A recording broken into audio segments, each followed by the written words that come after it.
Hello everyone and welcome to the last episode of Salsa of the Month. I really enjoyed making these videos with you because for me, making salsa is a way of sharing my culture with you. In Mexican homes, salsa is the star protagonist in the everyday home menu. For breakfast, for lunch, for dinner, it's not only expected, it's required because it wakes up a dish. It delights our palates. For Mexicans, salsa connects us to our indigenous heritage. And you know, salsa is really making its way around the world. It's becoming quite a staple condiment. Today we will be making Chicharron de Jalapeño. And I'll start by telling you it's not really a salsa. It is the most addictive, irresistible, crunchy way to enjoy a chile pepper. Now, I first discovered Chicharron de Jalapeño when I went to Guanajuato. And if you've never been to Guanajuato, you have been missing out. It's my favorite state to go to when I'm in Mexico, especially Guanajuato. Oh, Google it. It's incredible. Now, my friend Marisela introduced me to chicharrones de jalapeño and then chicharrones de serrano as well. And I was instantly hooked. She also gave me her very personal recipe that I'm going to share with you because it is delicious. Now, I was really surprised that you can now get these even on the web here, but why pay $11, $12 for a little jar when you can make them yourself for pennies? And it's super duper easy. The word chicharrón in Mexico refers to pork cracklings that have been fried until they're super mega crunchy. And that's exactly what we're going to do with these jalapeños today. We're going to make them really, really crunchy, delicious, but we're not going to burn them. They are going to be awesome.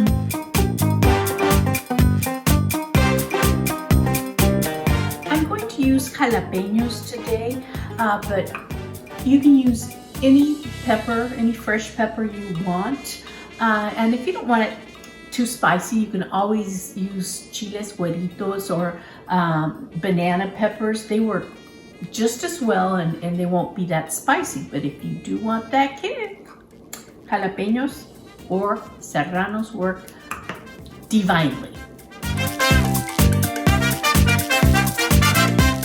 We're going to do today is slice the jalapeños, and the slices should be a fourth of an inch, a third of an inch. So I bought about 15 jalapeños. That's what I've got here. It's about 1.5 pounds. And you know, you leave the seeds and everything in there. So I'm going to get to chop.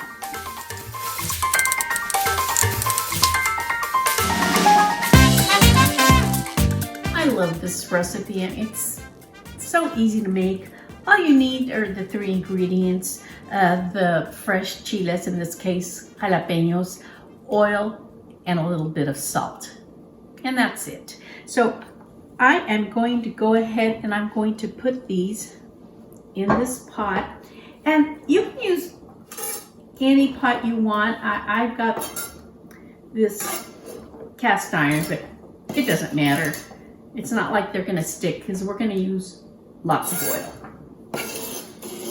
Now, I'm going to cover these with oil. It is a lot of oil, but you're actually going to love that oil. I usually cook with olive oil, but not today. I actually went out and I bought canola oil. Now, you can use avocado oil also. The reason I don't use the olive oil is because we're going to cook these at high temperatures for a long, long time. And there's always that risk that oil can burn, that olive oil can burn, and it doesn't taste right. But canola oil or avocado oil can reach really high temperatures and it'll be great. Now, I'm actually going to cover these with oil all the way up to the rim. And like I said, you're gonna love this oil. Some people, after the jalapenos are nice and crunchy and cooked, they'll drain it and they'll store the little jalapeno chips, and that's great. They're fantastic that way. You can put them in salads and sandwiches with your appetizers. But I love this oil because it's going to acquire an incredible flavor from these fresh chiles, and you could use it also on your salads. And if I usually store it in jars I keep, and it'll store forever. It'll store for months in your fridge. So if I want to drain it, I can drain it then. But I don't like to because I really like that oil. It's like a little salsa. So it's up to you, drained, or you can just store it with the oil. Now, I'm ready to put these on the burner. Okay, I'm going to put these on the stove at about medium-high heat, and I'm going to leave them here for about 20 minutes. Then I'm going to come again and give these a little stir. What I want is the ones on the bottom to come up, just so they don't burn on the bottom. They cook evenly. So I'll be back in 20. These are already dramatically changing colors, as you can see. Now, from this point on, what we're going to do is come in every 10-15 minutes and give them a little stir, because we don't want them to burn on the bottom. We want them to cook evenly. And these look really good. They look like they really are cooking evenly. So, coming back in about 10, and I did lower the heat to medium. 10 minutes have gone by and already I can see a big change. So I'm going to lower it even further, probably to a medium-low heat, and watch these. They're beginning to get there. It's about this time when they're almost there, when you salt them. Maybe the first time I go easy on the salt, and you can always add some later. So I think that'll do it for now. I'm just gonna give these a little bit more of a stir. They look crunchy and they look delicious. And the house smells so great. I'm gonna go ahead and I'm going to turn off the heat, and then I'm just going to let them sit there for a while. I don't want to handle them right now because that oil is very hot and, well, that can be dangerous. So I'm just going to leave them there for a while.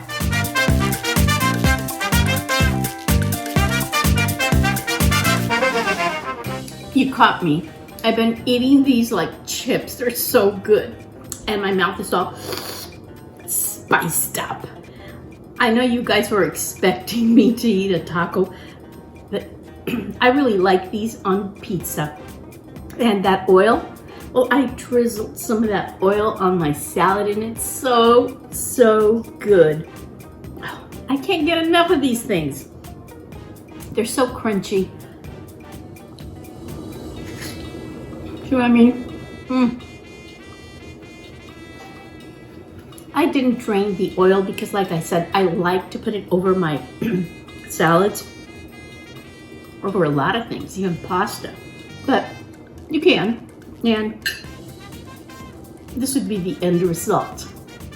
But enjoy these, make them.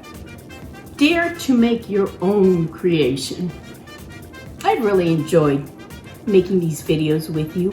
If you ever want to go back and look at some of the recipes from Salsa of the Month, you know, those videos are always there available to you 24/7. They're on EVPL's YouTube channel, so you can go at any time and check out a recipe, or you can dare to make your own. If you do make your own salsa, please take a picture of it. Send it to us. I'd love to see it. I'd love to try your recipe. And you know, there's no right or wrong way to make salsa, because you can use fresh chiles or dried chiles. You can use tomatoes, or you could use tomatillos. You can boil them, you can roast them, you could use them raw. You can add onion, maybe not. Garlic, cilantro, it's up to you. There's no right or wrong. You can put everything in the blender, or you can just chop it up and make a pico de gallo. I hope you dare to try salsas. You're going to enjoy them, and they are just going to make your food so tasty. Now, if you'll excuse me, I will see you on our next videos. And they're going to be called Recipes from My Kitchen. And yes, I'm going to share some of my recipes, but I'm also going to try to get invited into somebody's house, and maybe they can share their recipes with me too. Hope to see you then. Thank you for watching.